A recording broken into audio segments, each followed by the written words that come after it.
Play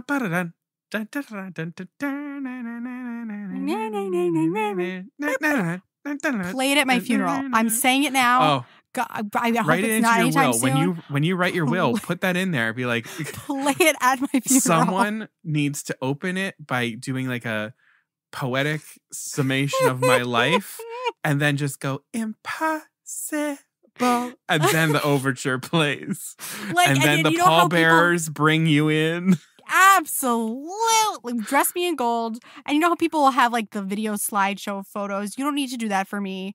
Just have that playing on a loop. Just play Brand New Cinderella. Just be like, in lieu of a service today, you're all going to sit in these pews and you're going to watch Brand New Cinderella. Honestly, the only sad thing about that is that I wouldn't be there to force everyone to do it and like watch their reactions, but it might be enough. It might be enough.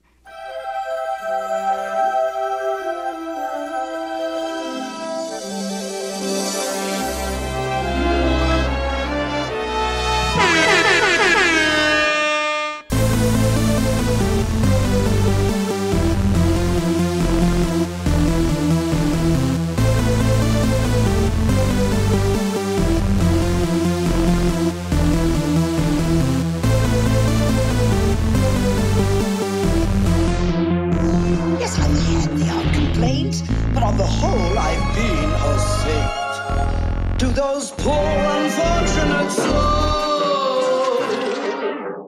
Hello, everyone. Happy New Year, and welcome to a brand new episode of Poor Unfortunate Podcast. I'm Caroline Ametti. And I'm Connor Perkins. Welcome to all of our returning listeners. It's great having you here with us, and welcome to any new listeners. We're so glad to have you. Make sure that you hit follow or subscribe wherever you're listening to the podcast. That way all of our episodes download to your device. You don't miss out on anything. And at the end of the episode, make sure that you hit 5 stars and leave a rating and a review so that other people can find the podcast. We're seen in search results, all that good stuff. Apple Podcasts, Good Pods, Spotify, anywhere that you can, Facebook, anywhere you can. Just like tell people what you're listening to, because it's the beginning of the new year and people are looking for podcast recommendations. So like now's the time. So if you could do that, that'd be awesome. All right. So it's 2023. Caroline, first one of the year. What's new? Well, we have some news that relates to us first before we jump into Disney news, which is very exciting. So first of all, thank you to everyone over the holidays who bought some Poor Unfortunate merch from our shop and sent us pictures of you and your family by the tree in your Poor Unfortunate Podcast sweatshirts. That was incredible. It's so wonderful to see. We're looking at you, Ryan. Thank you, Ryan. Oh, my goodness. Matching for the family. We highly recommend that. So if you are in need of a cozy sweatshirt as we're going into the chillier months, please visit poorunfortunatepodcast.com/shop and get yourself a piece of merch. T-shirt, sweatshirt, water bottle, dad hat. We have so many things. So please go check it out. Also, we are now a part of the Chesapeake Podcast Network, which is a podcast network that connects people in the like greater Maryland area. And they're doing awards, and Poor Unfortunate Podcast has been nominated evidently by multiple people for some awards, including Best Podcast Host, Best Male Podcast Host, and Best Female Podcast Host. So thank you to the folks who nominated us. It was very unexpected. Yeah, such an honor. So nice. Took us aback. Yeah. So you can vote for us now until March 7th. You can vote as many times as you want. And there are links to that in our bio on social media. And then there's also a link on our website right at the top. So yeah, thank you for the nominations. Thank you to the folks at Chesapeake Podcast Network, and happy voting. Yeah, Rich Bennett, who runs it, he's very nice. And I just did an episode of his podcast talking about Poor Unfortunate Podcast, Chicago Med, being a Marylander, and all kinds of other stuff. I'll let people know when it comes out. But thank you very much, Rich, for everything. You're great. Thank you, Rich. And then some other news from the podcast. Happy New Year. I finally sat down and I totaled up the winners for the Poor Unfortunate game as our season finale of season 2. Kept you all on your toes. You never knew which episode it was going to be. And here we are. It's this one. To keep you listening. So we have 2 winners, a winner for round 1 and a winner for round 2. And they are... drum roll, please. Shannon McGrath, aka Shannon Ellis, you won for round 1. Shannon! And my dad, Patrick Perkins, won for round 2. So amazing. We will be in contact with you coming up, and especially towards the end of the season, to talk about prizes for winning that listener gameplay. But congratulations. Thank you for waiting so long for me to, hope it was do worth all that it. work. But yeah, hope it's worth it. And we'll talk to you both soon. Wild. Incredible. All right. Disney news, Caroline. Let's talk about that.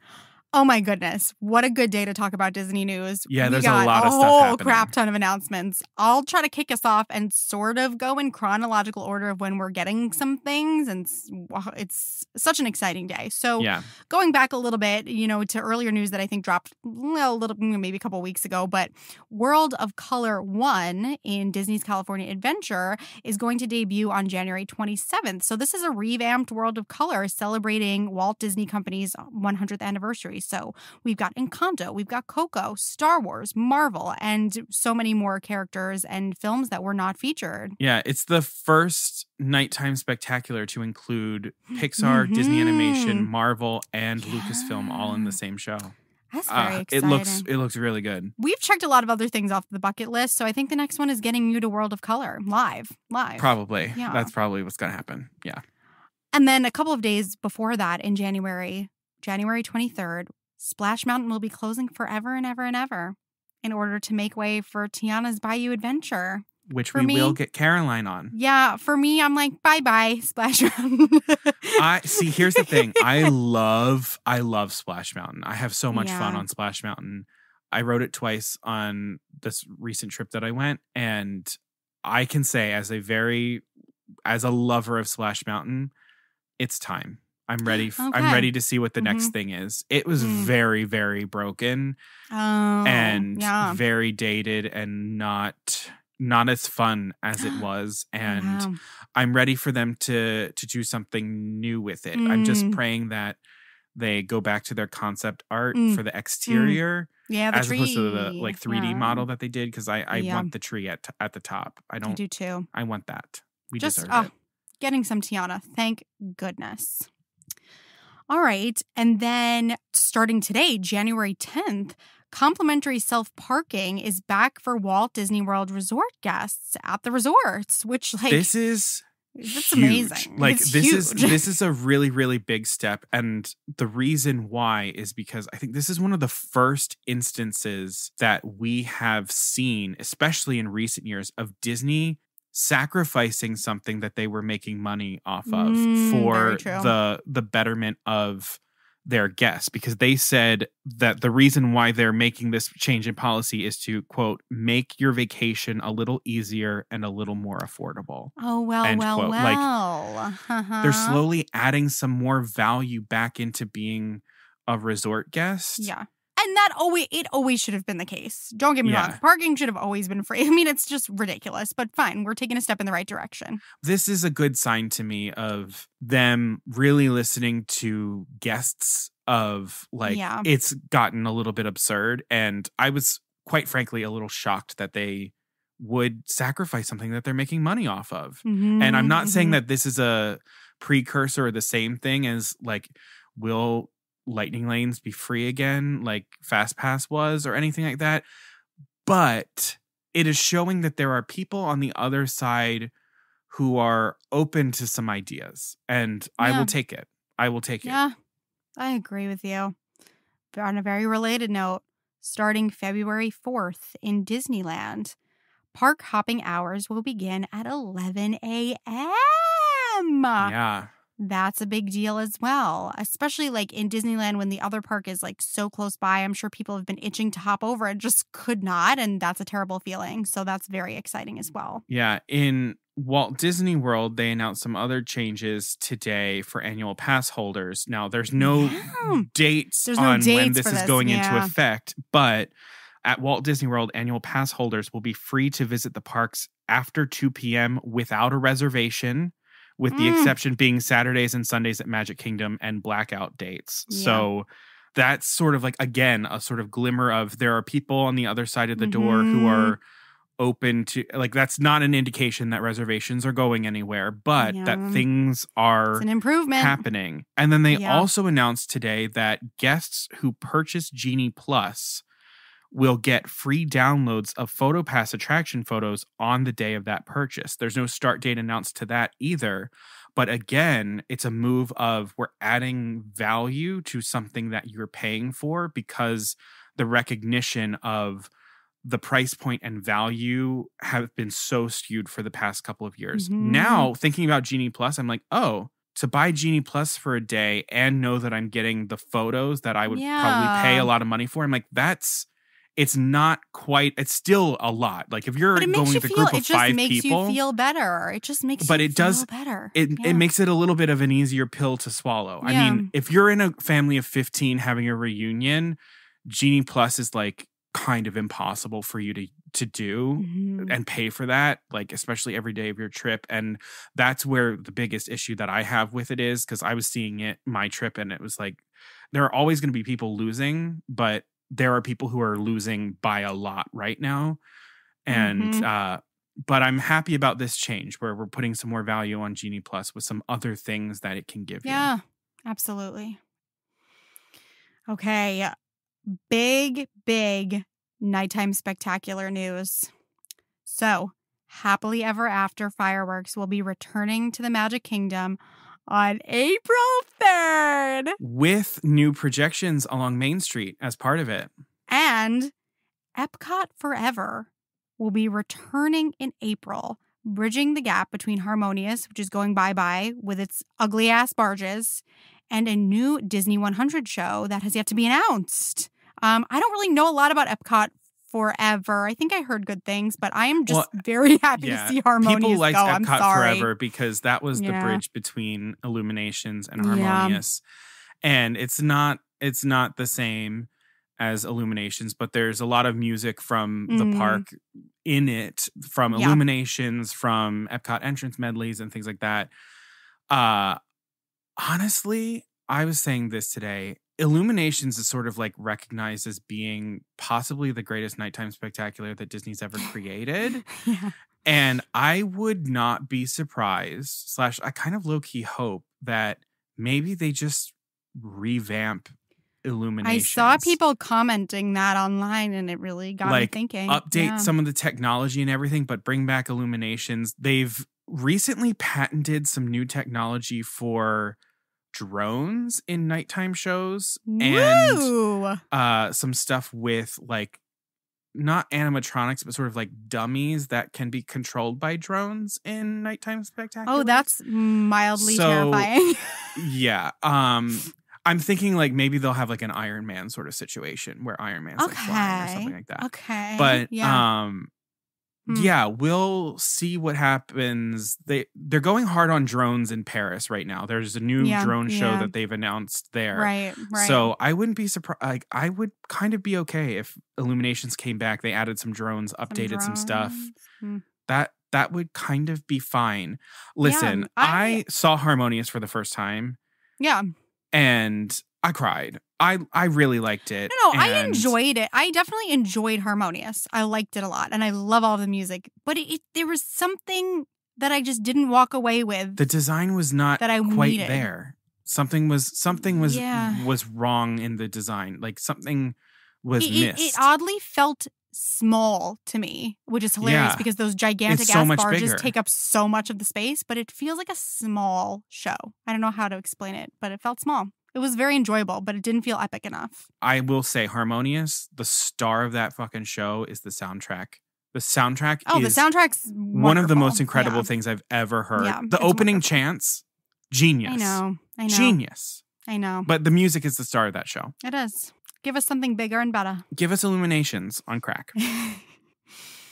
And the news that you pretty much could not avoid if you're even mildly interested in Disney, Tron Light Cycle Run coaster is finally opening on April 4th, 2023 after a very Taylor Swift-esque teaser this past week. Oh my God.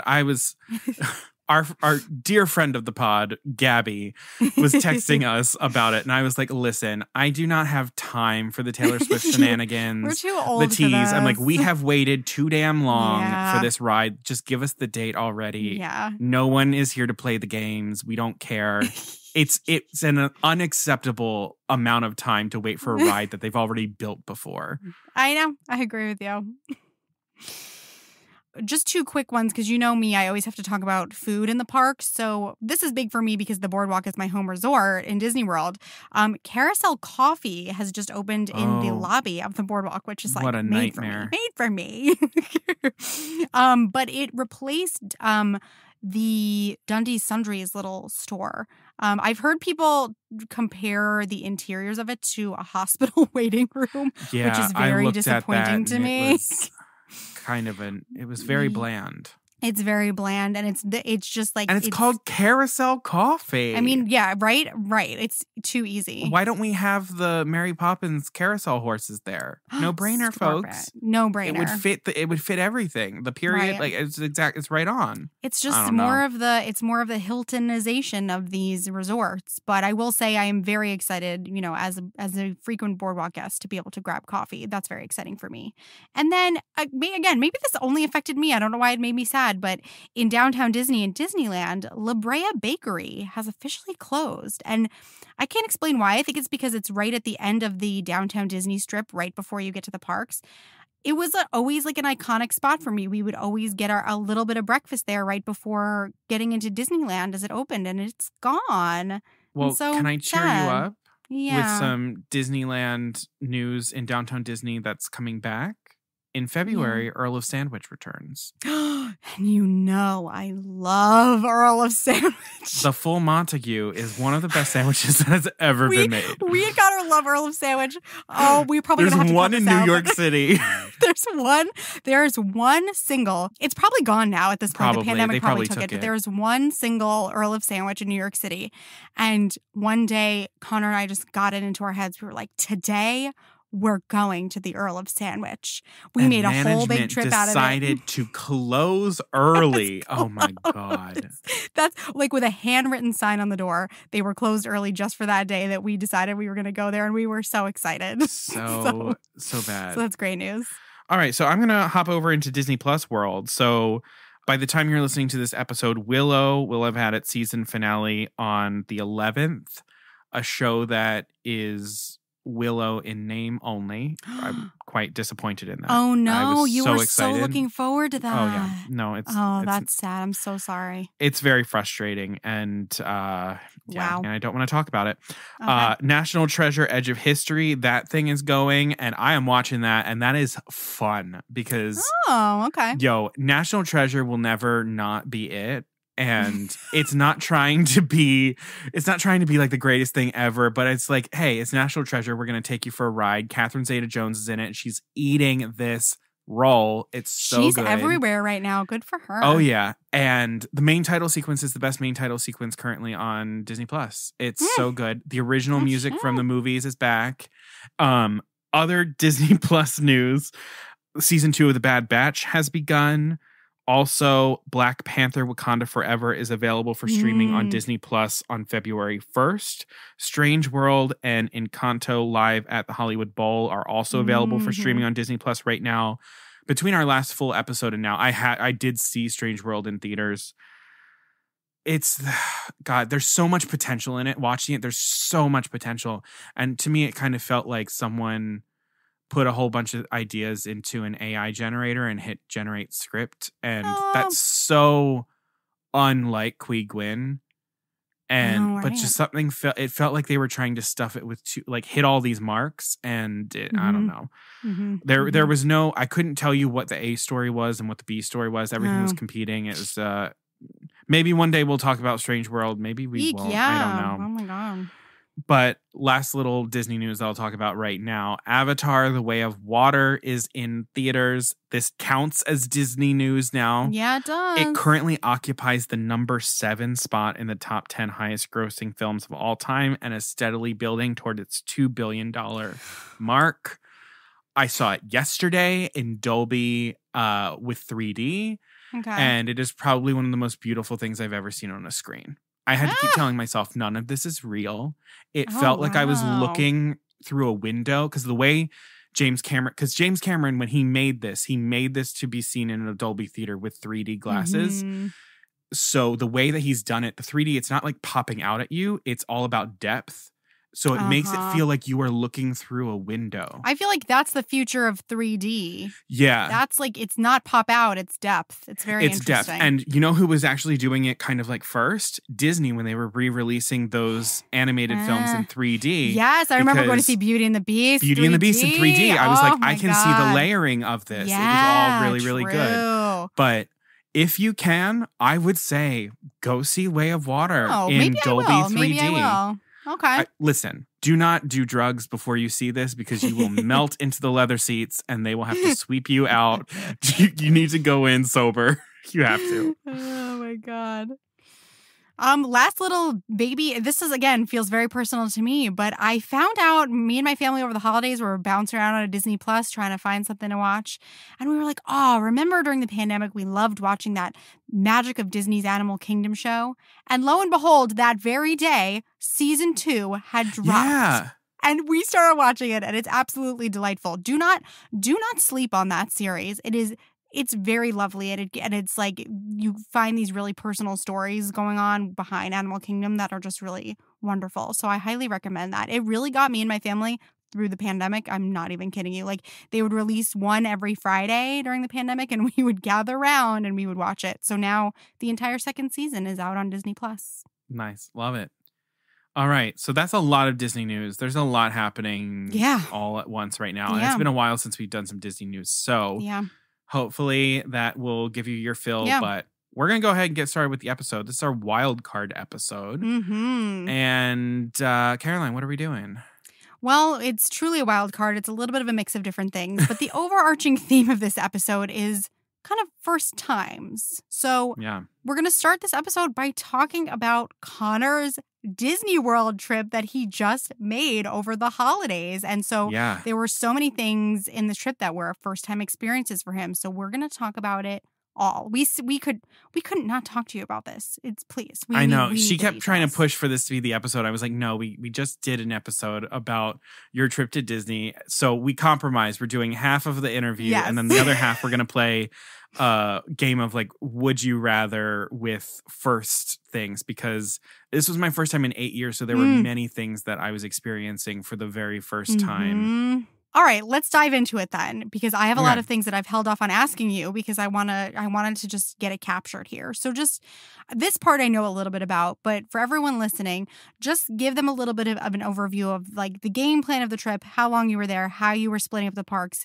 major goals and must-sees before you arrived. Yeah, so we knew going into this that the parks had changed so dramatically since the last time that we were there, and we probably weren't going to be able to experience everything we wanted to do. So we had our list of like 5 things in every park that were must-dos, a lot of them being some of the newest and biggest attractions, because we were also doing a little bit of like reconnaissance because we're trying to plan a big family trip with my nephew and my younger sister and her family and just everybody all together. So we didn't want our first time going back to be with everybody, and we're trying to learn this new thing while we're there. Yeah. So it was just me and my older sister, Erin. We went the 27th to the 31st. We did 4 days, 4 nights. We stayed at Coronado Springs. We rented a car from Sixt, like you recommended. Claps. It was amazing. Great, right? Yeah. We flew Southwest. We were blessed in that nothing went wrong with our flights. Oh, so yes. The 27th, we flew down. We got to the park at 10:30 or something like that. We went to Epcot. The next day was Hollywood Studios. The next day was Magic Kingdom. The day after that was Animal Kingdom. And then the day after that, New Year's Eve, was Disney Springs flight home. Oh my God. Packed schedule. I bought the Disney Genie. I did it. Yep. It happens to us all. I felt shame. It happens to us all. But I was like, I'm spending too much money to not do things. Yeah. I know. That's the problem. That's the problem. Yeah. I bought Genie Plus, and I hate to say that for this time and being in the middle of the 50th and everything, if I hadn't bought Genie Plus, Genie Plus was required to do Disney the way that we're used to doing Disney, which is still intense. But like, I was standing in lines in lightning lanes. There were lines in the lightning lanes. It was insane. Everything easily had over a 55-minute wait all day in every single park. It was crazy. I also bought some of those individual lightning lanes. I paid $8 on the plane to purchase Wi-Fi so that I could buy Genie Plus and make my virtual queue for Cosmic Rewind from the air. It Honestly, worked successfully. Hell yeah. I threw money at this trip Yeah. in a way that I'm not proud of, but because it goes against so much of what I talk about on here. I know. But that just goes to show you how strong the pull is. Yeah. Yeah, there's an insane amount of privilege to do what I was able to do. And yeah. Okay, so you gave us a bit of a taste of it, but I want to know more about Disney World at the holidays. Number one, I've never been, so talk to me a little bit about what felt like the holidays in terms of decor or whatever it was, vibes, any special food, but also talk to me about the crowds. Would you recommend that people go during this season? Yeah, so everything was decked out for the holidays. All of the park loops were Christmas music. Oh, yes. I love the Christmas park loops. Put them on YouTube during the holidays, y'all. They're amazing. Yeah, it was very fun in Hollywood studios, especially because it was a lot of best classic It's the best Christmas one. music. Yep. It was great. The decorations there were amazing because it was like a bunch of retro ornaments and things like that were like life size. It was really cool. I think Hollywood studios had my favorite Christmas decorations. But yeah, everything's decked out for Christmas. You've got music playing. There are definitely holiday treats. I didn't really stop for a whole lot of holiday treats because my attitude was, sorry, y'all. I paid I'll so try much to cover money that for you one day. I spent so much money to experience the attraction, so they're not gonna try and get me away from that and bleed more money from me. So I held firm on that. I did get a Mickey pretzel. I allowed myself that. Okay. Oh man. And then in terms of crowds, it's crowded. It's very crowded, especially in Epcot. I really felt the crowds, partially because it was our first day, but also Epcot is such a disaster right now with the construction and everything like that. I've said this before. It's like a figure eight now because the center of Future World, or what used to be Future World, is like shut down. So it's tons of walking. There was a line to get into the Mexico Pavilion that basically like wrapped down and started stretching into Norway. Oh my God, the horror. Oh. Yeah, we had a dining reservation at San Angel, and I looked at that line and I talked to someone. I was like, I have a dining reservation like in 3 minutes. How do I get? And they were like, oh, talk to the person at the wheelchair accessible ramp and they'll let you in because you have a dining reservation. I was like, okay, great. And when we were there, I was like, Aaron, we have to go on Grand Fiesta Tour now because this is the only time that we will be in this pavilion. But the crowds were insane. It was pretty packed. Do not go at this time of year if you are not prepared for people to touch you or bump into you or annoy the shit out of you. Woof, woof. I don't think I would ever go back during this week between Christmas and New Year's.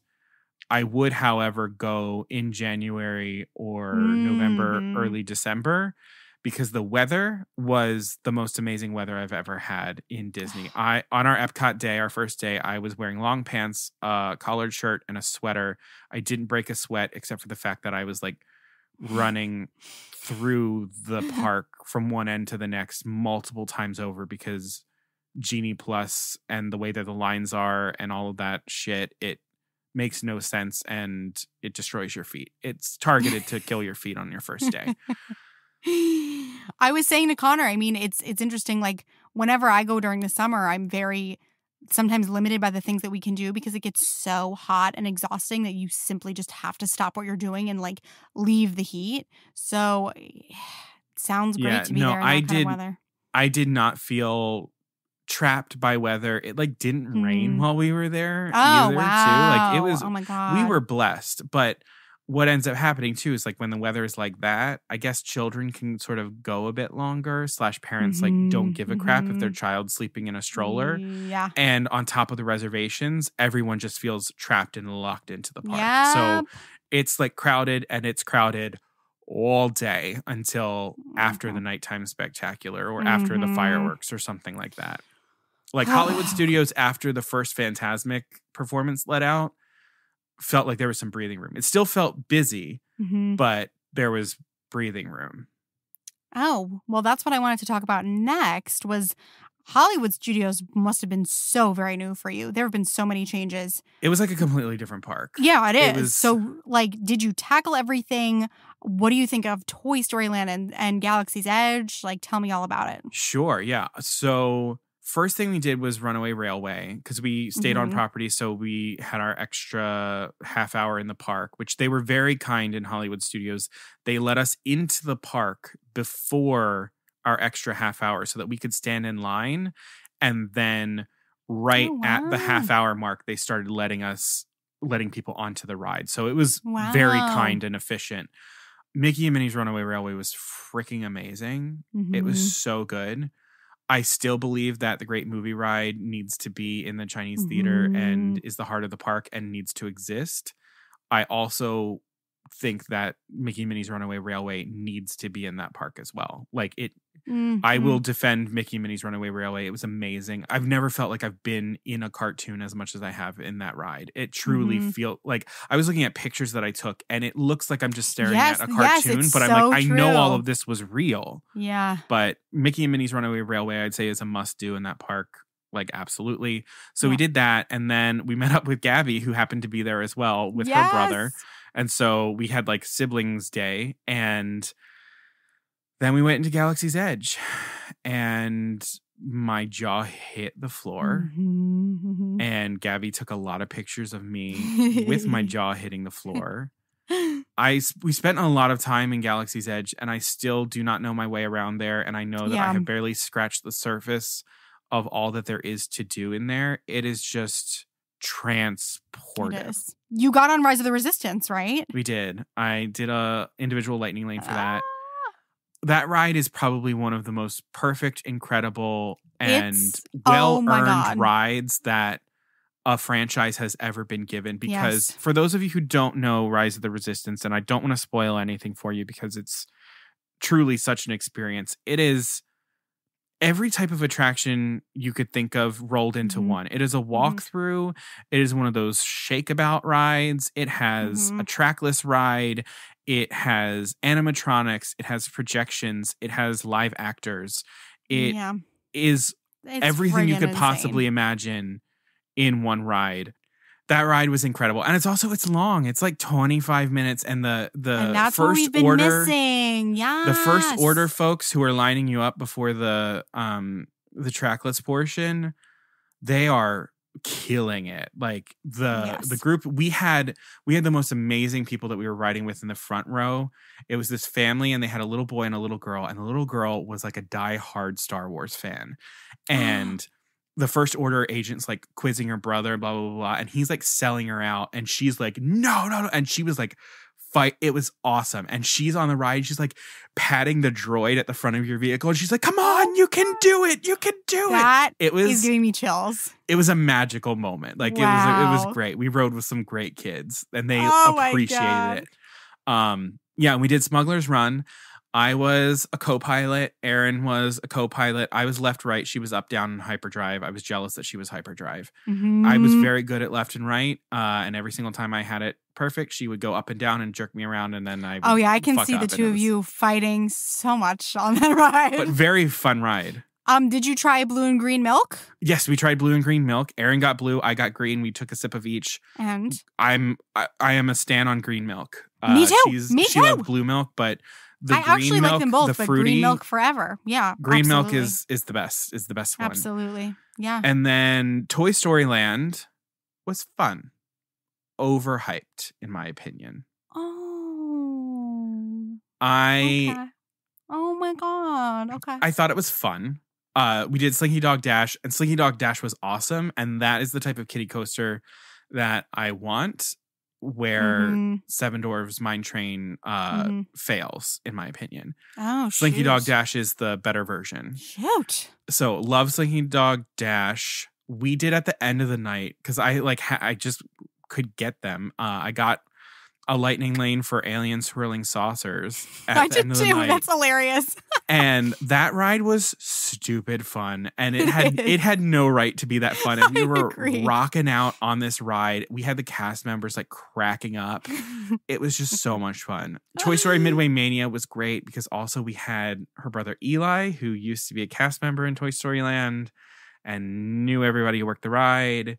So we got to ride Toy Story Midway Mania a couple times in a row with that many people with like a 120-minute wait behind us. And they were like, you want to go again? And we're like, yeah. So I felt a little bad about that. But we got to do it multiple times and our arms were sore by the end of it. It's so embarrassing, but the next day my hand always hurts after. Yeah, you're gonna get carpal tunnel from that ride. But Toy Story Midway Mania is so fun. It's the definitive version of those shoot 'em up arcade rides. It's just joy. Like it's the best one. Yeah. But yeah, no, Toy Story Land I thought was fun. It felt quite cramped, like it's small. Yes. And a lot of the theming just like didn't make sense to me where I'm like, what is this giant Woody and the giant Jessie? Because they're not sometimes actually Woody. The scale in there is sometimes a little bit off. And I'm like, why didn't we just do Pixar in general? I still want my Hollywood Studios version that I see for myself where like you have the sections of the park that are each of the different studios. Mm-hmm. So there's like a Pixar and there's a Lucasfilm and there's a Marvel. Mm-hmm. And like, I think that's the better version of the park. But it was fun. I was frustrated by the transition between Toy Story Land into Galaxy's Edge because there isn't one. Yeah. And I thought of a great one where I would just build a tunnel, but from the Toy Story Land side, the exterior of the tunnel would be a giant TV screen with like a giant VHS box of Star Wars on it. So you would enter that tunnel like you're going into a TV into Star Wars. And I'm like, they could have done that and it would have been a much better transition. No, they're going for the most like simple transitions possible. Like basically which is none. Now. Yeah. Which is none. You know what? I probably also have a different viewpoint of Toy Story Land because the first time I went to it, Galaxy's Edge didn't exist yet and like that level of immersion wasn't there. Yeah. So you're like, oh my God, I love Toy Story. So it was exciting. Like, so I didn't have the same comparison. Yeah, Toy Story Land, and there was also just like a lot of children in that area and rightfully so. And I just don't think that area is large enough to handle the amount of kids because also definitely true. It's not very open. It's pretty linear. It's kind of like you follow this path to Galaxy's Edge and there's also this one path that sort of branches off and goes towards the entrance of Slinky Dog Dash and that's it. But the rides were fun. I liked every single ride in Toy Story Land. I thought they were all fun, including Alien Swirling Saucers, which is not worth standing in a line for. But just wait until the end of the night and just go to Alien Swirling Saucers and it's like a 10-minute wait and it's like it's stupid fun. Yes. Well, the little girl that you were talking about on Rise of the Resistance makes me want to jump to this question. We'll talk more about other logistical things as well, but I wanted to know, tell us about a moment when you felt like a kid again, like when you felt that true Disney magic feeling. When was that for you? I mean, Galaxy's Edge, I felt like a kid again because it in the way that like it was brand new and it was that same like feeling of I'm about to do something that I've never done before. The other thing that sort of felt like when I was a kid and I was just fully immersed in the rides and everything like that was Cosmic Rewind. Cosmic Rewind was probably, they're too different, so I can't really compare them to each other. Rise of the Resistance is kind of its own thing. If we took Rise of the Resistance out of the equation, Cosmic Rewind is, in my opinion, the best single ride in Walt Disney World. Wow. It was absolutely incredible. The storytelling in the queue.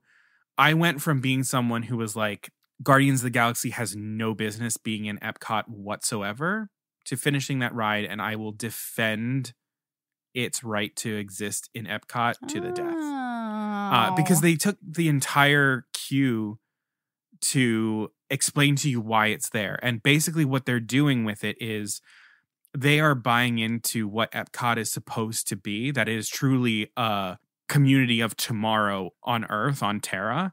And this is an outpost of Xandar, where Glenn Close is from.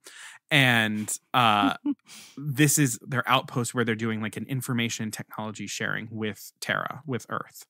Brilliant. And the whole thing, you're walking through, there's this giant screen on the ceiling and you're circling around so the lines don't feel like they're like lines all that much. And then you're going through these models that have projection mapping and these holograms that you could watch forever and like not really see the same thing twice. And there's this moment where this one hologram, this is probably where I felt like a kid again. I started crying in that queue. There's a moment in the queue on one of the like holograms where they're talking about Xandar and this outpost in Epcot, and old footage of Walt Disney shows up and he's talking about Epcot and what it is.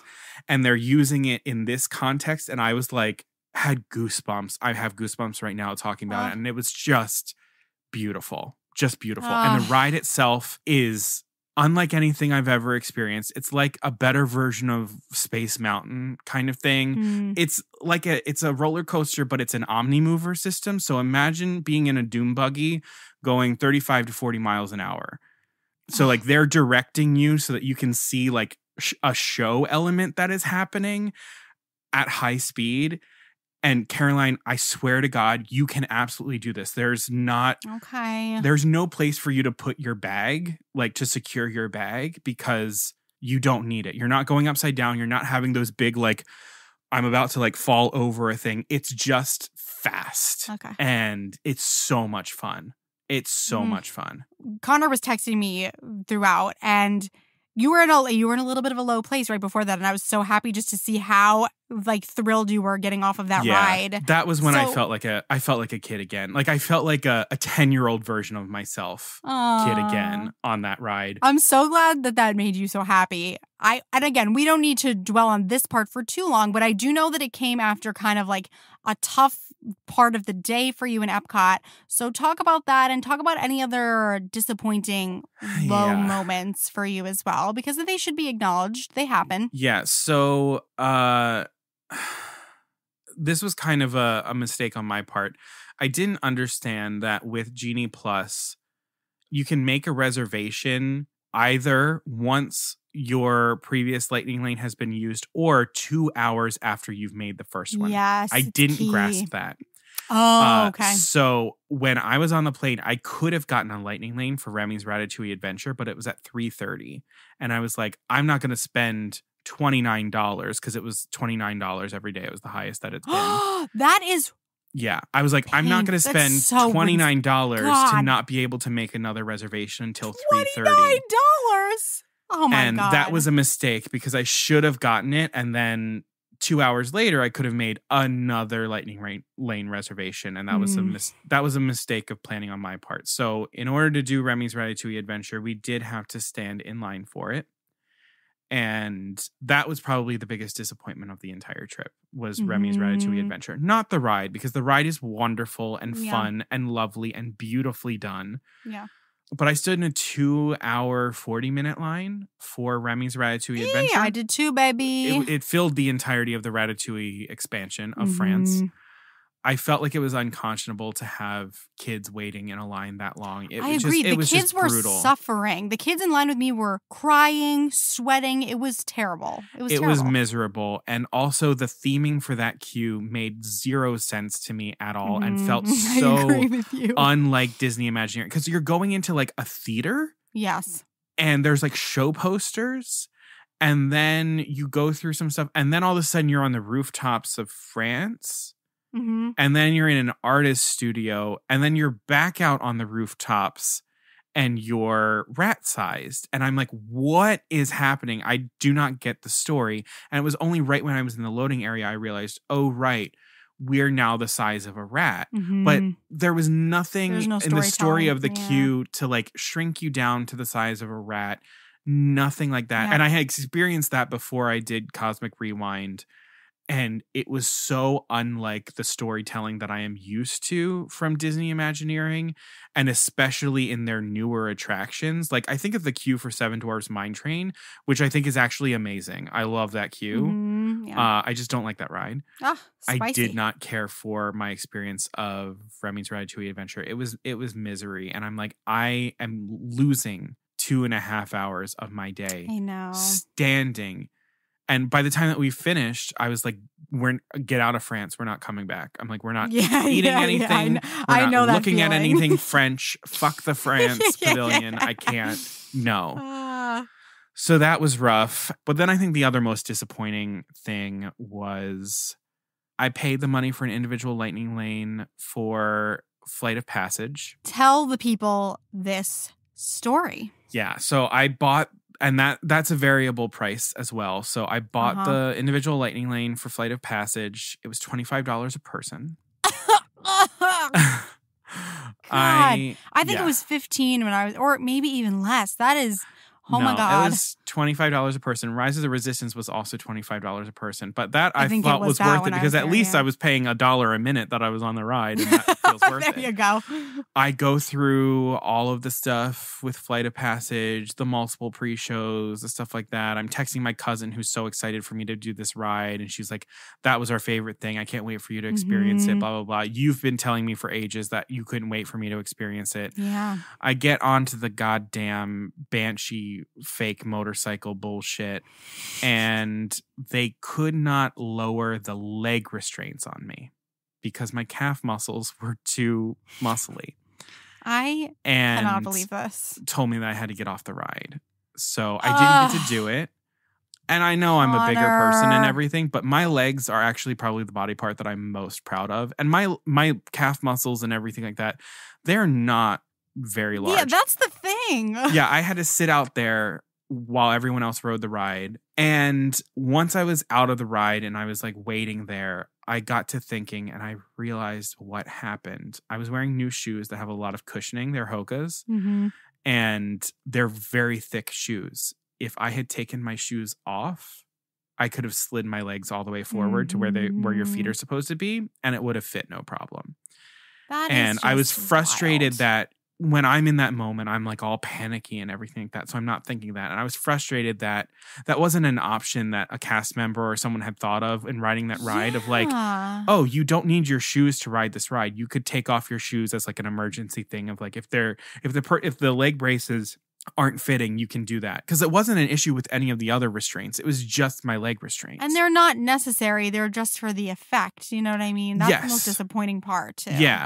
Yeah. And when I got so terrible. When they took me off the ride, I was waiting for Aaron, and a cast member came up to me and he was like, so we are going to offer you 2 lightning lane passes for you and your party to use in any of the parks at any time that you want. You don't have to make a reservation for it at all. You just go up, you scan your magic band, you're good to go. You can use it for any attraction except for one of the ones that are individual lightning lanes. So I couldn't use it for Seven Dwarfs Mine Train, Flight of Passage, or Rise of the Resistance. Because if I could use it for Rise of the Resistance, I would have told Aaron, hey, we're making a pit stop in Hollywood Studios and we're going to go ride Rise of the Resistance.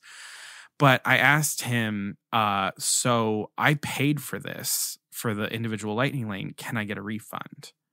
And evidently, because I had passed the second touch point, I couldn't get a refund. That is ridiculous. Yeah, that was a major disappointment. And then also to then realize, oh, I could have ridden the ride if I had done this one thing, or even if I had just worn different shoes. If I had worn like my regular tennis shoes that are like standard, it would have been no problem. That's ridiculous. But I was upset because I was like, I had to make that lightning lane reservation at 7 a.m. from my hotel room. There's no way that I would know whether or not my legs are going to fit a leg restraint from my hotel room. What? Yeah. But if I didn't do it, I wouldn't have been able to ride the ride. And there was no ride vehicle at the entrance for me to like try the leg restraints on. And the fact that there aren't more accessible in any type of way vehicles for that ride, I just find that pretty unacceptable and as well. That's one of the things that evidently Imagineers, that's been one of the biggest complaints, and they know that it's not necessary for that ride. So as vehicles have been needed to be serviced, they have been loosening the restraints on that to accommodate guests. But there is no way of knowing when that vehicle goes back into ride service where it is. It's not marked or anything like that, so that if you have a larger guest or someone who has large calf muscles because their legs look really like fucking hot like me, they don't know where to put them. So yeah, so that was disappointing. And then also in Avatar Pandora World, I found out that I was allergic to passion fruit. And no way. Oh my God. I got the no. Night Blossom drink with the passion fruit bobas. Yeah. I ate 2 bobas and I started breaking out in hives all over my face and found out that I was allergic to that. So my experience of Pandora was not swell. Which and listen, and you were going in already being like, this shouldn't be here. So that is I was supposed to have a freaking unicorn and a dragon, and instead I've got this. But I'm going to be cautiously optimistic. And then I had an allergic reaction and got booted from a ride I paid $25 for.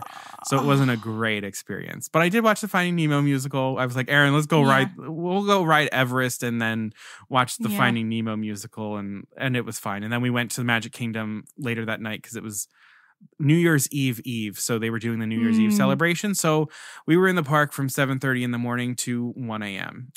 Yeah. Okay. So my next question. It was awesome.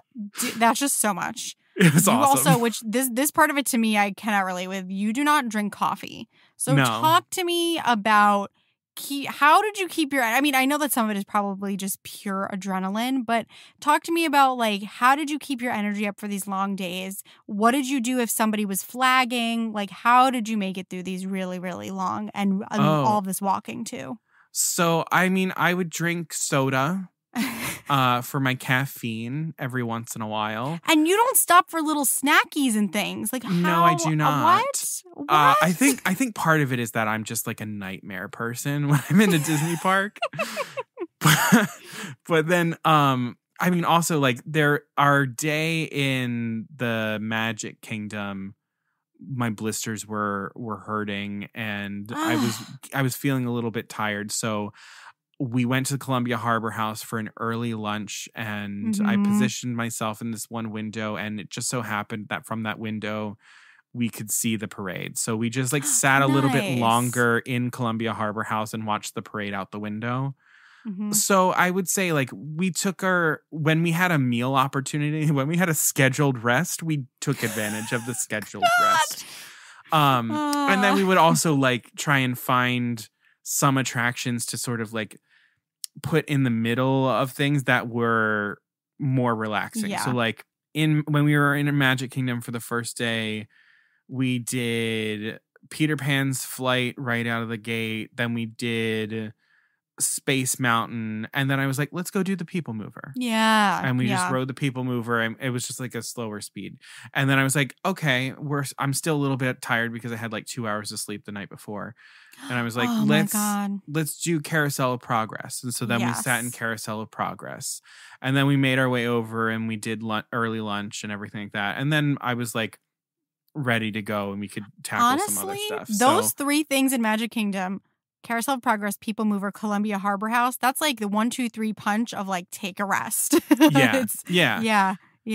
But it also doesn't feel like you're necessarily taking a rest because you're still riding rides. And the People Mover is an amazing ride, and Carousel of Progress is iconic. Love them both. Yeah. So, but for our 7:30 a.m. to 1 a.m. day, I don't know, especially because that was our last day. I don't know how we did that. Oh my God. I think that was, especially once nighttime came. And so it was like full on like Christmas and everything like that. And then they did the first Fantasy in the Sky fireworks at 6:30 with the main mission to like get the children out of the park.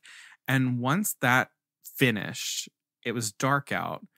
The entire park turned into a dance party. Did that feel Disney to you? Because when you sent me those videos, I was like, this doesn't feel Disney. It did not feel Disney, but I kind of, I low-key was okay with it because, I mean, it was just like crazy lighting. There was a DJ in the tunnel between Adventureland and Frontierland, a DJ in front of the castle, a DJ in Tomorrowland. What? Crazy lights, funky music. People were dancing all over the place. So interesting. It felt like young adults and teenagers took over the park, and that was fun to me, and that's what felt Disney. Like, the music wasn't Disney, but like the spirit of like a bunch of people being like, we're gonna ride rides right now, that felt very Disney. And I mean, they had very limited number of songs that they had licensed for this event, so we heard a lot of them over and over again. God. But there is nothing like riding the Dumbo ride at night to Lady Gaga's The Cure. I mean, it was like, what the hell? Everyone just felt great.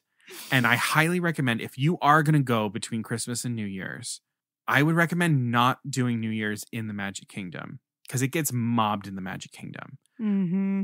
Do New Year's Eve in the Magic Kingdom Fun. because it Yeah. is less crowded, the same exact vibe, and you just feel like you can breathe while you dance as opposed to like dance into somebody and then they punch you in the face.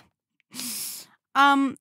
When you took a scheduled rest, what's your favorite thing that you ate? You know I have to talk about the food. Yeah, I know it wasn't okay. a focal point for you, but what's the best thing that you ate? I will say the Night Blossom drink was pretty awesome up until the passion fruit boba. I had a cherry Coke slushie in my BB-8 sipper, and that hit the spot. How was Tony's Town Square? Oh yeah, we did Tony's Town Square our first day in the Magic Kingdom, and it was lovely. We were seated out in the terrace, and it was like dusk into nighttime, right by the Christmas tree. They started turning on the snow. Everything was lit up and Christmassy, and it just felt very right, and it was really good. And the chicken parm there was bomb. It was really, really good. They also had first time going there, correct? Yeah, it was the first time going there. They Mm-hmm. also had garlic bread with this like cheesy fonduta thing. Oh my God, was I had that there. So Delish. good. Yeah. We saved that fonduta. We poured it on our meals. Heck and yeah. then our waitress there, she recommended what's this like sparkling wine that was amazing. And then she also told us where we could get it cheap out of the parks. So that meal was really great. We got a last minute reservation for New Year's Eve for Be Our Guest and had dinner at 10:50 at night or something like that. Yeah. And it was do. great, but it was awesome because by the time that we finished, we were the last reservation of the night. Mm-hmm. So Be Our Guest was like empty when we finished. So I got amazing pictures and videos and stuff of inside that restaurant. That was great. We had lunch at Yak and Yeti one day, and yum. That was super tasty. We did sci-fi dine-in, which was tasty. We ate at the San Angel Inn for lunch on our first day. So like we went into Epcot from the airport, rode Soarin', and then hightailed it over to Mexico. Mm-hmm. And that meal was amazing. Those chips and salsa, that was great. The fish tacos at San Angel have no business being as good as they are. I got this amazing like potato and chicken with like a green sauce dish that was so freaking good. Aaron got like sweet corn ice cream. Oh my God. Yeah, that was really tasty. Oh, I love hearing about Mickey that. You underplayed it. You got a lot of good yum yums in. Yeah. We got yum yums, but they were scheduled. They were all scheduled. mostly... All right, I can respect a scheduled yum yum. That's fine. Yes. Okay. I want to cover, before I have you like wrap up and give us some like takeaways and things like that I want to ask you, just let's cover the other major first for you, which was your first experience in Disney Springs as it is now. Oh, yeah. What do you think about the direction they're taking with it? I thought Disney Springs was lovely. Yeah. I thought the landing was stunning. The water there? Oh, please. Stunning. Yeah. I have some incredible pictures and video that I'm like, this like doesn't feel of this It looks earth. like a landscape. Yeah. Yes. We had one hanging in our wonderful. bathroom in the apartment. Yeah. Yeah, Disney Springs. Yeah. It looks like a landscape. And I'm like, oh yeah, I know why she probably framed this picture because I have probably 3 pictures that are the same. Like I took one where it's just like a long video of just like the water trickling. And I'm like, I will put this on a loop and this will be absolutely peace. Like yeah, this is great. Absolutely. And I also think World of Disney is an abomination, what they've done to that design. I figured you would. I get it because there's so many people that they were like, we have to blast some of these rooms apart because otherwise people aren't going to be able to fit. Yeah. But it is a tragedy. It is. Did you buy anything from the World of Disney store? Oh, hell yeah. I got a Spirit jersey. I have a Spirit jersey, yes, you baby. Did, a Spirit jersey. I'm wearing it right now.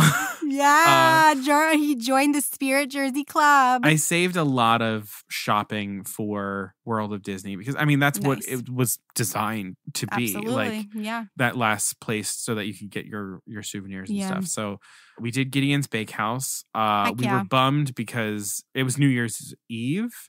Mm-hmm. And so, I mean, it was super crowded, but they had a virtual queue set up that was 3.5 hours. So Phew. unfortunately, because of when we would have to redeem it, it was in the middle of our reservation at the boathouse. And so we canceled our boathouse reservation and ended up eating probably the worst meal of my life at Planet frickin' Hollywood, which is so bad. Realize that I thought Planet Hollywood at this point was just a bar. I didn't realize the restaurant Girl, was still it might there. as well be. It was 3 levels of horse shit. It was so bad. Wait, oh my God. It was so bad. Oh God. And Aaron and I were sitting there eating. We were like, we had reservations for the boathouse and we're here. But we went to Gideon's Bakehouse, and I won't say that it was worth our boathouse reservation, but it was very close. And I would have been very disappointed if we had not gone to Gideon's, because it was wonderful. The cookie was amazing. The vibes were great. The people who were working there were truly wonderful. So yeah, no, I like the vibes of Disney Springs. I honestly kind of wish that the vibe of the landing, they would expand beyond of just that area. Yeah, I love the landing too. Okay, we could talk about this forever, but let's wrap it. And to transition it into the game, I want to know, since this was your first time back and, the first time in forever, if you will, what's your big takeaway, whether it's like the feeling that you left with, whether it's a takeaway for people who are going to be going back for the first time in a while, for the first time ever? What do you want to, any tips, and what do you want to share about what you walked away with at the end of the trip? Cool. Yeah. So, couple tips. First thing is, I found this out, unfortunately, on my last day. When you're going through security, if you have a bag, if you have a water bottle, a glasses case, or an external battery, take it out of the bag and hold it in your hand as you go through the monitors, because otherwise they won't stop you. If you have it inside your bag, they will flag you and have to search your bag. But if you're holding it in your hand, then you're golden. Oh, great. The other thing I would say is download the My Disney Experience app and get acquainted with that shit in advance of your trip, because knowing that app is make or break to your vacation. If you're going to see Fantasmic, which the new scenes in Fantasmic is what you need to see. Nighttime show, that is what you need to see in Disney World right now. The new scene, the new hero sequence, which they still have Pocahontas in it. It's Pocahontas, Mulan, Aladdin, Elsa, and Moana. It is amazing. It is amazing. Yes. But Fantasmic is, if you are seeing one nighttime spectacular, Fantasmic is the one to see. And if you can stay for the later showing, because right now they have been doing 2 shows a night consistently since it came back. If you can stay for the later one, stay for the later one, because no one gets turned away at that. Some of the earlier ones, people have been getting turned away because they hit capacity. But second one, you'll have no problem getting seated for that. I will also say the other reason for Fantasmic, you get to sit down. It is a show. You can sit down with your kids. You're not getting into fistfights on Main Street or anything like that. Like, Fantasmic is the thing to see. Great. Other tip, I don't know if a Magic Band Plus is actually worth the money. It's fun. I think they're adding more things to make Magic Band Plus worth it. It was fun to interact with golden statues. I could wave at them and they would do things. There's stuff to do in Galaxy's Edge with them. But right now the price point is like a little high for what they actually do. Yeah. The coolest thing that they did for us, though, was going into the Haunted Mansion. Once you're through the portrait chamber, they start glowing red and vibrating. And we thought they were dying. And then Aaron realized that the vibration was a heartbeat. And then once you board your Doom buggy and you enter the mansion, they stop because you die. And then once your Doom buggy gets to the unloading area, they start glowing red again and thumping again because you're back to life. Wait, that's my favorite little tidbit. That was like the coolest thing that the Magic Band Pluses did. So that was super fun. What's your feeling? Like, what are you leaving? Like, you'll look back on, I'm sure you'll go many more times. You'll look back on this trip. What's the feeling? What's the thought? The feeling is it's quite different. Mm-hmm. It was not as bad as I thought it was going Good. to be. Still extremely different. Mm-hmm. I felt overall that there was magic that was missing. I think this is the part that I will impart on everyone.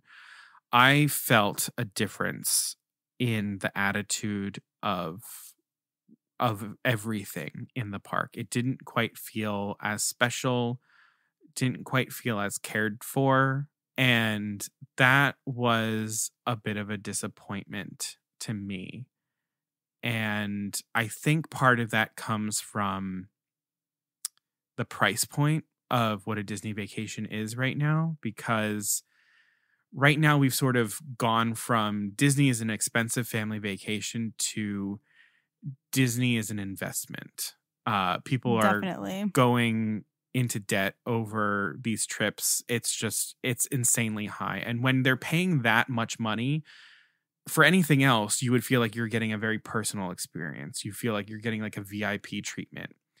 And so what's happening now is, in trying to deter people and crowd control via price point, newsflash, that doesn't actually do anything. Now people are just like, okay, I'm going to go into more debt in order to go. So the whole concept of like we can control crowds by making the price point higher is a myth. It doesn't work. Myth. Like at all. Now you have more people in the parks who are paying so much money and feel like they've paid the money to be entitled to this extra special service.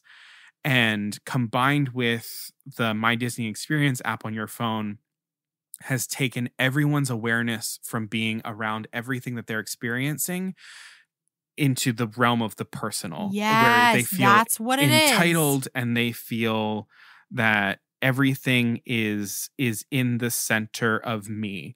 And you that just made me has so sad because it's so true. yes, It's and the that phones. has taken the magic part of it away. That's like that's Yep. what I was pinpointing. I'm like, and I don't blame anyone for it, because it's like you're doing what you're supposed to do. It's on your phone, and yeah, Mhm. you've paid thousands of dollars for this trip. It feels like it should be special. It's not, but it's no longer like everyone's acknowledging like, yeah, you're having this amazing once in a lifetime trip, and I am also having an amazing once in a lifetime trip, and we're having this together. That's not happening anymore.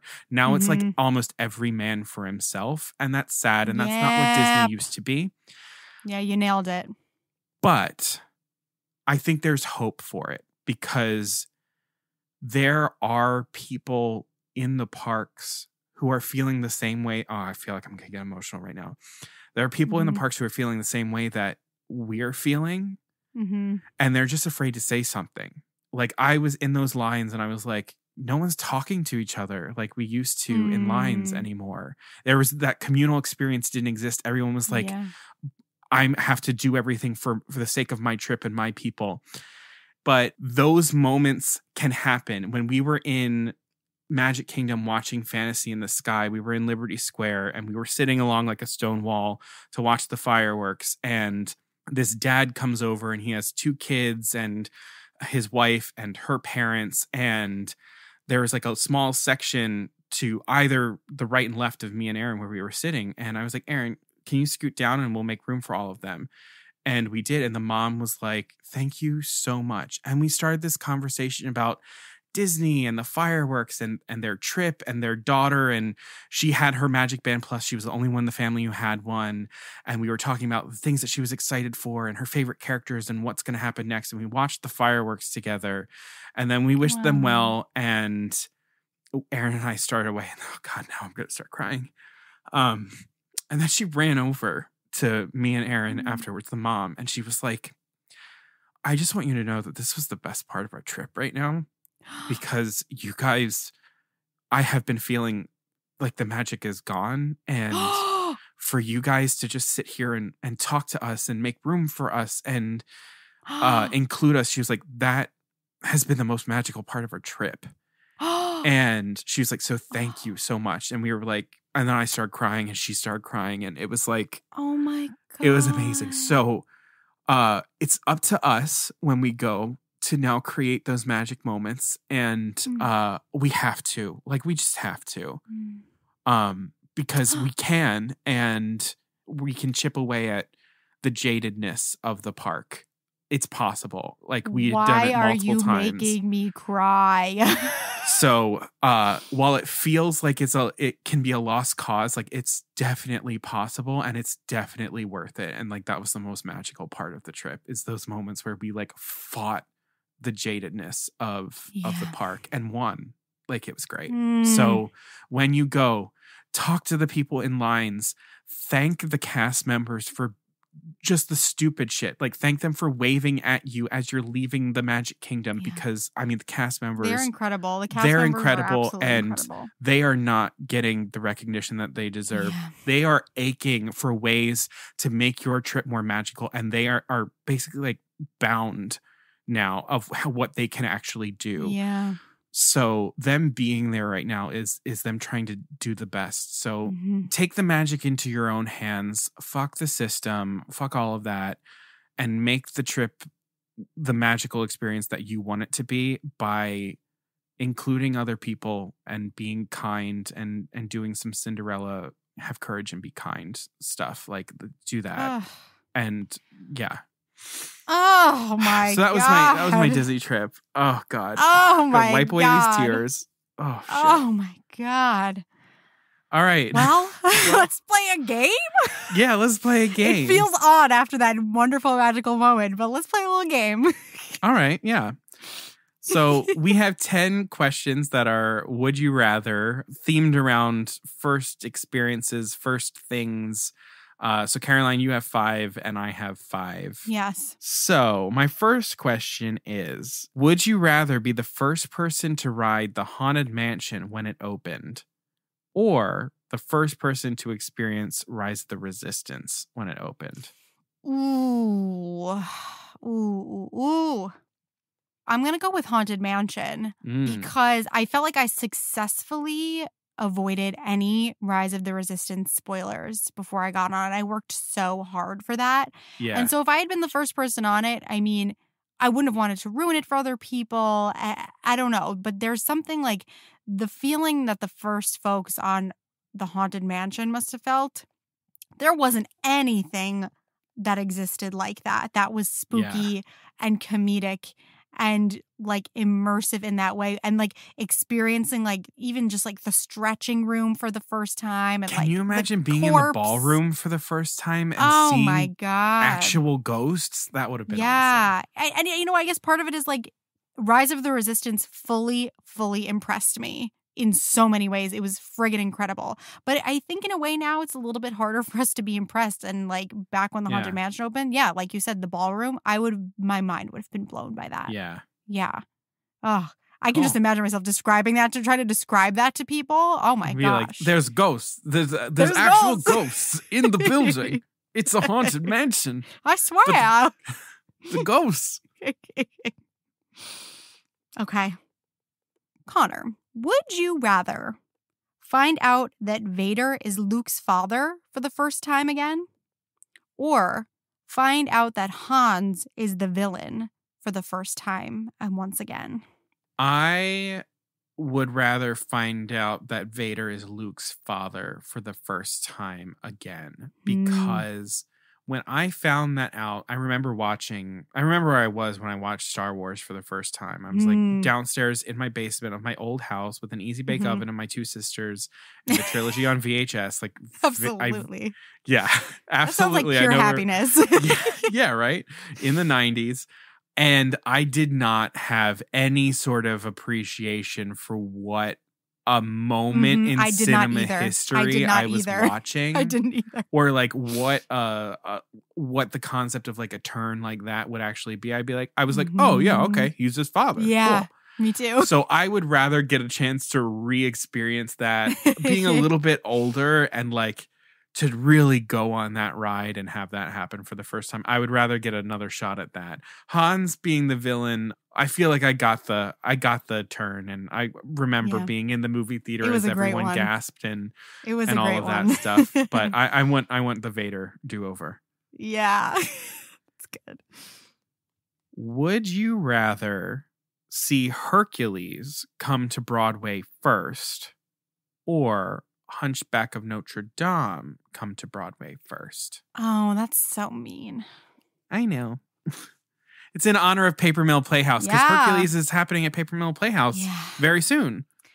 I am so damn excited for Hercules. I have a lot of confidence that after Paper Mill Playhouse, it will transfer to Broadway and I will be there ASAP.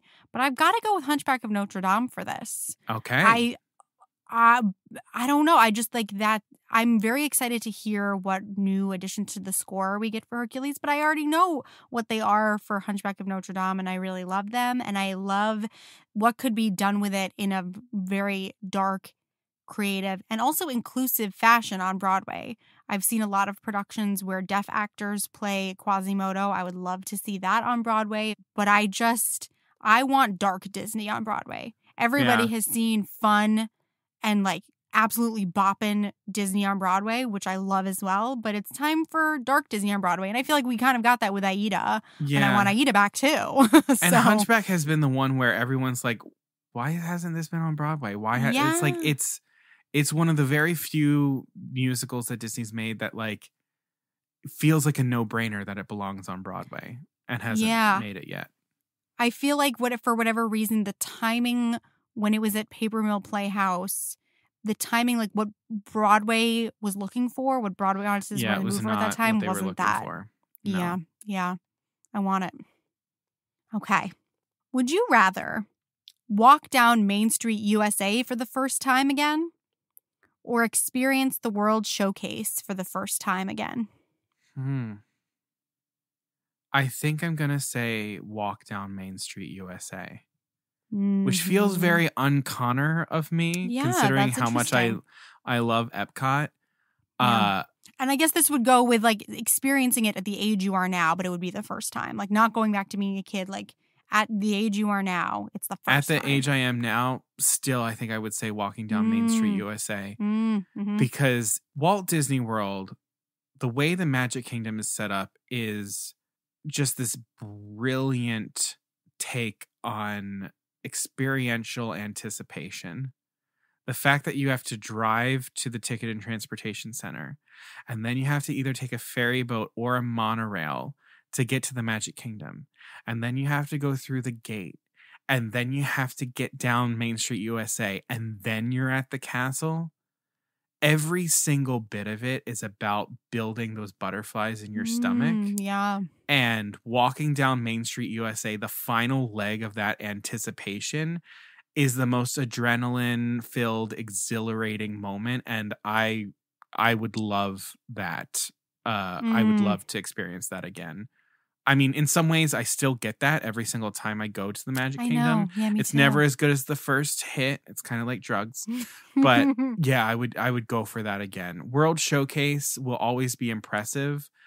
But for me, the more impressive part of Epcot is Spaceship Earth. Like approaching Spaceship Earth and really seeing how massive it actually is. That takes the cake over World Showcase. But I mean, walking down Main Street, USA for the first time, there's just like nothing happier, I feel like. Oh, I agree with you. Good question. All right. Would you rather be among the first people to see Mickey Mouse in Steamboat Willie or among the first people to see Snow White and the Seven Dwarfs? Snow White. I guess I'm becoming a Snow White apologist. It's an interesting journey. You go hard for Snow White, girl. She was like my first Disney princess love was Snow White, and I guess it's just we remain who we are, I suppose. But I think, especially since we did a recent rewatch of it, like seeing these darker. I guess I'm obsessed with dark things, but I just knew that. But seeing these spooky elements in an animated film and having it be a full-length feature, and then getting to see like in that time period what was like this like gorgeous, stunning princess. I mean, it would have absolutely blown my mind in a way that if I was among the first seeing Steamboat Willie for the first time, would I be able to fully appreciate the gravity of that moment? No, I think I'd be like so excited and be like, wow, this cartoon is amazing, but I wouldn't be able to fully grasp what that was about to do for like the literal world and entertainment industry. Whereas with Snow White, like being able to like have this singing princess on the screen, I mean, that's so exciting. And having like the book open, I would freak. All right. A Disney World question. Which would you rather see happen first? Both of these are probably literally never going to happen, but if you could make it happen. Okay. Would it be Beastly Kingdom coming to Animal Kingdom, or Hollywood Studios becoming the suggestion you've talked about, which is basically an area, rude. An area of the park for each Disney-owned kind of studio, pretty much. Oh, you're mean. Yeah. Okay, I think I have an answer. Okay. So this is under the assumption that both are happening. It's which one I want to happen first. So I'm moving in this direction. Right now, I really enjoy my time in Hollywood Studios. So while it's not perfect, I can handle it. There's things to do, and it was doable. I would want Beastly Kingdom to come to Animal Kingdom first, just to fill it out more into a full day park, because it still for me was not a full day park. And I think part of it's because it's like it's a zoo as well as a park. But I'm like, I don't want to do the zoo stuff. I would rather have more rides. So I would rather have Beastly Kingdom available to me. Nice. First. That's a good choice. And then we'll do my idea for Hollywood Studios. Sure. Okay. Would you rather relive getting your first Disney movie on VHS or the first day of the Disney Plus launch? Oh. It's got to be the VHS for me, because the Disney Plus, I don't know what it was. I was so skeptical of it. I will say. That is right. Yeah.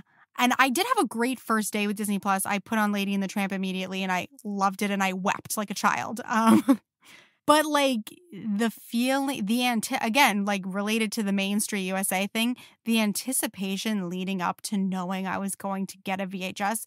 Most of the time it was like I knew which one it was going to be. Cracking open that plastic. The plastic. Sometimes every once in a while there'd be some little bonus thing inside the plastic, like a tiny figurine every once in a while. But sometimes I'd even get a little treat day where it's like we could go to the store and I could get Eddie one. I mean, and there is no feeling like that. And it's so funny. Being an adult, it's like, sure, I could take myself to, like, I don't know, the Disney store. I could take myself to Barnes & Noble any day and be like, hey, pick one thing that you really want today. And it just doesn't have the same feeling to it. So I want that back to have that feeling. I think it would, like, take a couple of, like, wrinkles off my face. I feel like the gray hairs that I've spotted would disappear. Yeah, absolutely. What a good feeling. Love that. All right. So again, at the age that you are now, which of these things would you rather see for the first time again? The Beast's transformation into Prince Adam, or Rapunzel resurrecting Flynn with her tears? Oh, I would say, and I feel like I'm cheating with this, I would say the Beast's transformation, because the first time I saw that, I was a kid.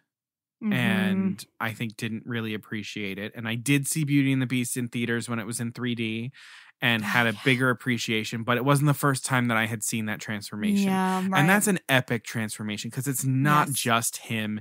It's the whole castle and everybody inside of it.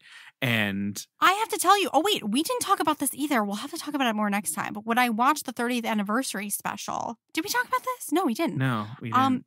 And they were kind of diving into like a little bit of the history. I was thinking about that. I was like, seeing this for the first time, like the storytelling happening with the castle transforming back, and whose idea was it that when he transforms back, he's in the air and there are like sparks? Who thought of this? It's friggin' brilliant. It's like, what? Listen, that movie shouldn't have happened.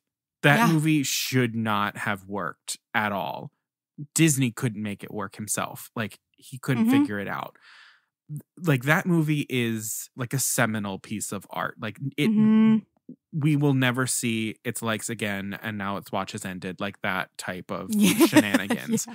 Yeah. So I would say I'd want to see that for the first time again as as an adult, partially because of what it actually is, but partially because I saw Tangled when I was slightly older. Mm-hmm. So I already did sort of get that moment. And I vividly remember watching it because I didn't see it in theaters. Too. I Neither watched did it at I. home. I remember where I and was in my living room and my mind was blown. Yeah, I was Flynn weeping. dies and I'm like, Yeah. oh shit, right. He says, this is the story of how I died. And I'm like, oh my God. Oh, I and thought he was fully dead. I thought he was I done. went on the roller coaster, and then right as she started singing the healing incantation and she does the what once was mine, and you see the tear start to like fall down her face, I was like, oh shit, because I remember I had just done Into the Woods and I was like, the grim fairy tale, the tear is what heals his eyes, and I was like, they're gonna do it, and then it falls on his face and I'm like, they're doing it. So like I got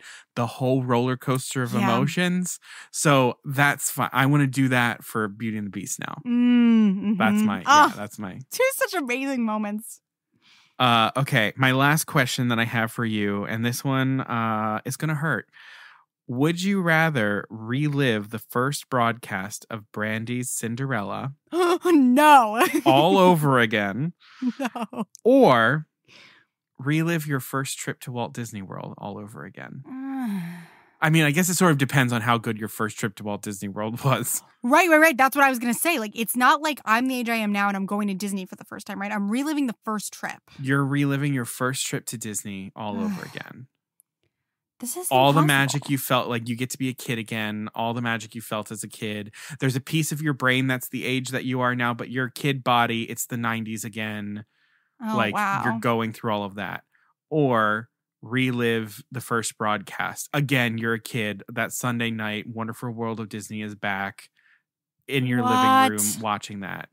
Okay. I'm gonna go with Brandy Cinderella for the first time. All right. Initially, I was like, no, definitely not, because I think my love for it has grown over time and I've come to appreciate it in an even deeper way than the first time I saw it, in which it like washed over me and I was like, wow, this is the best thing I've ever seen. But I don't know. In a weird way, I like relive that every time I watch it, I feel like sometimes. But my first trip to Disney World, I was very young. I think I was like 3. And I don't remember literally any of it. I've seen pictures and videos of it. But like I remember seeing like footage of what downtown Disney looked like at the time, and it was kind of a hot mess. And so I don't have any memories from going for the first time. And like I think the whole thing and the love of it really kicked in for me maybe around like 7 years old or something like that. So maybe it's like that one I would relive. Yeah. But that was very, very, very, very rude. Yeah, I was thinking, I'm like, Brandy Cinderella is also a fusion of many things for you. It's like Broadway meets Disney. Like it kickstarted a whole lot and like of shit romance. For you, it did. It absolutely, like my ideas about romance are so deeply based on that movie. Yeah. But I will say, like, I've seen that movie so many times now, but when they aired it right after the reunion over the summer, I was sitting alone in the apartment and I was like giddy. I don't know what's wrong with me, but I get that feeling a little bit every time. I don't know. It's that blue sky and then those little just swirly twirlies. It's the swirly twirlies. And then there she is, Whitney in all her glory. Last question. All right, last question. I have a couple here and I'm trying to pick the hardest one. Okay. Would you rather be one of the first people to hear the soundtrack of The Little Mermaid for the first time, or one of the first people to hear the soundtrack of The Hunchback of Notre Dame for the first time? Oh. This one's tricky for a variety of reasons. Mm-hmm. To hear the soundtrack for The Little Mermaid the first time, you are witness to history and there are bragging rights that you can have over many people forever. Truly. That's like I saw Hamilton at the Public. Definitely. But the soundtrack that I would want to listen to for the first time and be among the first people would be Hunchback, because I think I'd like that soundtrack better. I don't feel confident in this answer, and it might change Okay. tomorrow. And honestly, it'll probably change every day. I'm going to say, and this is out of vanity for myself, I would want to be one of the people who knew about Little Mermaid before Little Mermaid happened, and I would want to have the I saw Hamilton at the Public. I would want that to be like, you all are not even ready for what Disney is about to do. They are about to change the game in animation again by doing a movie musical that is completely animated, and I heard the music. I would want to do that. Tomorrow, I will probably confidently say Hunchback, and the day after, I'll probably switch back again. Yeah. Oh, man. Yeah. Yeah. No, that's sound reasoning. All right. Well, that's going to do it for us for this episode with both the game and the interview. Thank you all for hanging out with us. If you liked what you heard, please remember to hit follow or subscribe wherever you're listening to the podcast, and leave a 5-star rating and a written review on Apple Podcasts, Spotify, Good Pods, Facebook, wherever you're listening to the podcast. Even if they don't let you, figure out a way, make a rating and a review. We really appreciate it. It helps us get seen in search results and all that good stuff. It helps other people find the podcast. Tell a friend about the podcast, because, again, right now it's a perfect time to be recommending stuff as people are starting out the new year, going back to work, looking for something new on their commute. Say, hey, I heard this podcast that I've been listening to for years, and you should listen to it as well. So, yeah, tell a friend, tell a family member, tell an enemy. We'll take them all. You could start that off by just sending them our little audio clips that are on our Instagram page. So if you follow us on social media, we are at Poor Unfortunate Podcast on Instagram and Facebook, and at Unfortunate Pod on Twitter. Just send a friend who might be interested a little clip or an interesting post just to get them familiar with us. That would mean the world to us. Also, just Instagram is tough, so any little bit that you share or comment, it also just really warms our hearts. And if you want some more Poor Unfortunate Podcast in your life, please join us in our private Facebook group, the Poor Unfortunate Fam.